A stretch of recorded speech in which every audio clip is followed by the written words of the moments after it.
এখন এপ্রিল মাস ২০২৫। এখন যদি আমার বাগানে কেউ জিজ্ঞাসা করে যে আমার বাগানে কি, কি মরিচ আছে? প্রচুর মরিচ আছে, কয়েক রকমের মরিচ আছে। এক কথায় মরিচের অভাব নেই। প্রচুর মরিচ আছে। চেষ্টা করি সবসময় অনেক রকম মরিচ রাখার। আসসালামু আলাইকুম। সবাই কেমন আছেন? ঈদের পর ছাদে আর তেমন একটা আসা হয় না, কাজ করা হয় না এখন। ঝড় তুফান যেভাবে শুরু হচ্ছে, এখন তো ২০২৫ সালের আজকে এপ্রিল মাসের ১০ তারিখ। ঝড় তুফান আস্তে, আস্তে শুরু হচ্ছে। নিজের গাছগুলোকে নিরাপদে রাখতে হবে। আজকে আসুন দেখাই আমার বাগানে এখন এই মুহূর্তে এপ্রিল মাসে কি, কি মরিচ আছে। প্রথমত দেখাই এই যে কিম্বুচি মরিচ, মাশাআল্লাহ সাইজ এত বড় হয়েছে। আর এগুলো দেখতেও কিন্তু অনেক সুন্দর। ঝাল কেমন জানি না, আজকে একটা ছিঁড়ে নিব দেখি খেয়ে কেমন হয়। শুনেছি অনেক ঝাল এটা।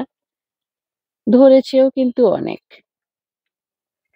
যদিও এটা নতুন করেছি এবার, কিন্তু আলহামদুলিল্লাহ ফলন ভালোই হয়েছে। এগুলো অনেকগুলো গাছ আছে আমার কাছে। ছোট টবে লাগিয়েছি। ঝড়ে একটা ডাল ভেঙে গিয়েছে, সেই মরিচগুলো ঝুলে আছে এখন। বাকিগুলো ঠিক আছে আলহামদুলিল্লাহ। এখানে আছে সেই বিখ্যাত আমার বাগানের জেলি বিন মরিচ। এই মুহূর্তে আমি ছাদে আছি। ছাদ থেকে সরাসরি ভিডিওটা করছি। আশেপাশে আওয়াজের কারণে কথা বোঝা যাবে কিনা জানি না। এটাকে কেউ চেরি বলে, কেউ জেলি বিন বলে, যেটাই হোক। দারুণ একটা মরিচ, স্মেলটা অনেক দারুণ, খেতে ভালো লাগে। জাল অতিরিক্ত কড়াও না, আবার কমও না, মিডিয়াম একটা জাল। যার কারণে এই মরিচটা আমার কাছে সবচেয়ে বেশি ভালো লাগে। আর মরিচটা ধরার স্টাইলও অনেক সুন্দর। গাছটা খাটো হয়, বেশি একটা বড় হয় না, অতিরিক্ত ঝোপালো হয়। আর এইভাবে মরিচ ধরে আঙ্গুরের মতো। কিরকম ফলন হয় আশা করি দেখতে পাচ্ছেন আপনারা। আমার বাগানের ছোট, ছোট ভিডিওগুলো একটু শেয়ার করে রাখি যাতে স্মৃতিগুলো থেকে যায় এজন্য। কি পরিমাণে মরিচ হয়েছে এই ছোট একটা গাছে, একটা টিনের বালতিতে লাগিয়ে রেখেছি জেলি বিন মরিচ। এখানেও বিভিন্ন জাতের মরিচ আমি লাগিয়ে রেখেছি। এগুলোর আপডেট আসবে পরে। এগুলো সবগুলো একটু রেয়ার ভ্যারাইটিস। এখানেও আছে জেলি বিন মরিচ। এটা জিপলক ব্যাগে করা। এখানে আছে জেলি বিন মরিচ, সেটা বালতিতে করা। গাছটা কত ঝোপালো হয়েছে, বিশাল ঝোপালো। আর প্রচুর মরিচও আছে এতে। পাতার কারণে মরিচগুলো দেখা যাচ্ছে না। ওই গাছে পাতাগুলো কিন্তু আমি ছাঁটাই করে দিয়েছি। ছাঁটাই করে দেওয়ার কারণে ওটাতে মরিচগুলো বেশি দেখা যাচ্ছে। আর এখান থেকে সংগ্রহ করা হয়েছে, ওই গাছ থেকে কিন্তু বেশি একটা সংগ্রহ করা হয়নি। এটা হলো থাই মিষ্টি মরিচ। এটার সাইজ অনেক বড় হয়। যদিও তুলেছিলাম আগে, এখন আবার নতুন করে মরিচ আসতেছে। এগুলো নতুন আসা। এখানে আছে বোম্বাই মরিচ গাছ। আর এইটা একটা নতুন জাত আমার কাছে, হলুদ কালারের মরিচ হয়। এগুলো পাকলে তখন আবার নতুন করে ভিডিও করে আপনাদের সাথে শেয়ার করব। এগুলো সবই মরিচ গাছ। আর এখানে আছে কিম্বুচির আরো গাছ। আমি একটু দেখাই গাছটা কত বড়, অনেক বড় গাছ।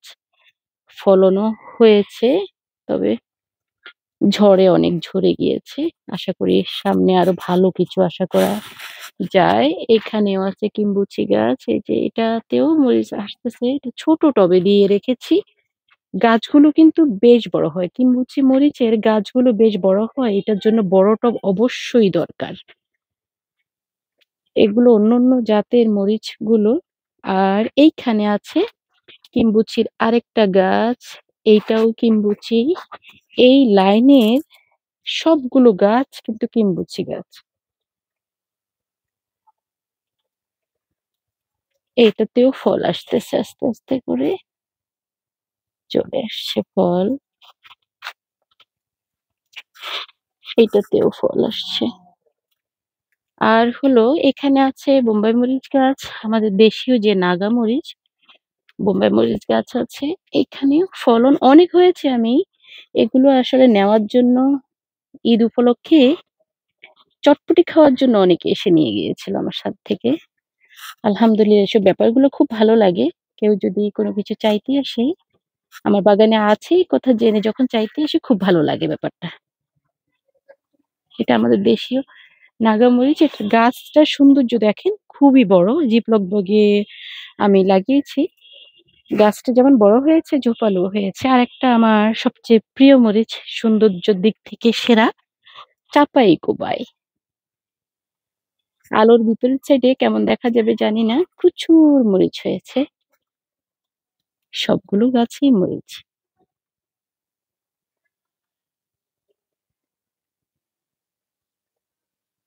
সবগুলো গাছে মরিচ হয়েছে। এই গাছের গুলো এখনো পাকেনি।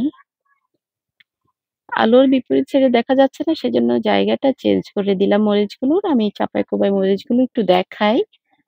এই যে ৪ টা গাছ, ৪ টা গাছই কিন্তু সমানভাবে মরিচ ধরে আছে। এটা ৫ টা গাছ ছিল। একটা গাছ ভেঙে গিয়েছিল। সেই ভাঙা গাছটাকে আমি গোড়াটাকে লাগিয়ে রেখেছিলাম। আল্লাহর কি অশেষ রহমত, ছায়ায় রেখে দিয়েছি। সেই গাছটা কিন্তু এই গাছে ফল ধরে, ফল পেকে গিয়েছে। আর এই গাছের গোড়ার মাথার অংশটা লাগিয়ে দিলাম, ঝোপালো ছিল। সেই মাথার অংশটা ঠিক হয়ে গেল। যাই হোক, এই যে চাঁপাই কোবাই মরিচ যারা পছন্দ করেন তারা বীজ সংগ্রহ করে নিতে পারেন। এইবার বীজ রাখবো সবগুলোতেই। গাছে মরিচগুলো পেকে গিয়েছে, এগুলো সংগ্রহ করে নিব। সবাই অনেক ভালো থাকুন, সুস্থ থাকুন। সবার জন্য অনেক শুভকামনা রইলো। আল্লাহ হাফেজ।